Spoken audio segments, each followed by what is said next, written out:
Kuki and Meitei never happened. It never happened. So the question is, why this time is happening?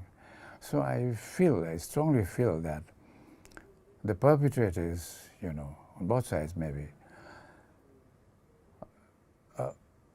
this thing, ulterior motive for engaging in such a violence, which you cannot describe it, simple words, to create hatred, a high degree of hatred among the two communities, so that it will continue on and on for decades to come. Now it's not about two groups, there are three groups now. Three groups now. Now Kuki, Naga again coming up. And the recent hostage crisis again added to another dimension. So here one important thing comes up, one question. From the hostage crisis, the 6 Nagas have been killed so brutally, cut into pieces. And the Kuki Council have owned up responsibility for this killing. And everybody is asking now, is there a government who will take action against this killing, if at all? This is the voice of the common people in Manipur. Not just Nagas, not just Meitei, common people. I want to identify the common people on the line of ethnicity. And I think the entire Indian people should ask this question. But will eye for an eye work? Even the pastors were killed. Yes. There was no accountability for that. Yes, very much. So it's... And they belong to the Kuki community. Yeah, very right.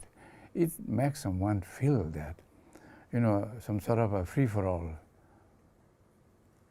Whoever comes out victorious, let's see the results, something like that. It's happening that way. This is what is worrying me very much. That's why I've come here to do some soul searching among the communities, so that community leaders, those influencers, join together and make a small initiative in this direction for the future of our generations yet to be born. How do you win the confidence of the communities? Because in an average conversation, when you speak to hardline Meiteis, they will say, well, it's the issue of drugs, open border, Kukis migrating from Myanmar. If you speak to Kuki leadership, they'll say, well, nothing less than union territory, the Manipur has to be bifurcated. And now you have Nagas who have their point of view. With such hard positions, how do you reconcile them? Well, I will not begin to discuss those hard issues. I'll begin from the heart. I'm meeting communities here. I'll meet in other places also. I'm going to meet the communities concerned. To speak out from the heart, whether this violence and that those related issues are bringing about, like drugs and whatnot, and separate administration. These are issues, which has to be addressed at a certain point of time. But building peace process, I strongly believe that it should begin with the heart. You're saying that you're working towards building a peace process, but peace also requires that people should also listen to the government, right, as government should listen to the people. Right. And there should not be space for any actors like insurgent groups, armed groups. What are your views on it? There's so many armed groups from various communities, armed to teeth. Yeah. First thing, to stop the violence, present violence, continuing violence, the government has to take certain steps, which the government is obliged. The violence could have been stopped in May 2023 when it began. It could have been stopped then and there with all the paramilitary and security forces deployed in Manipur. It would have taken even 5 hours to stop the violence. But then it didn't happen. It spread and spread and spread. Now spreading, engulfing the entire communities of Manipur.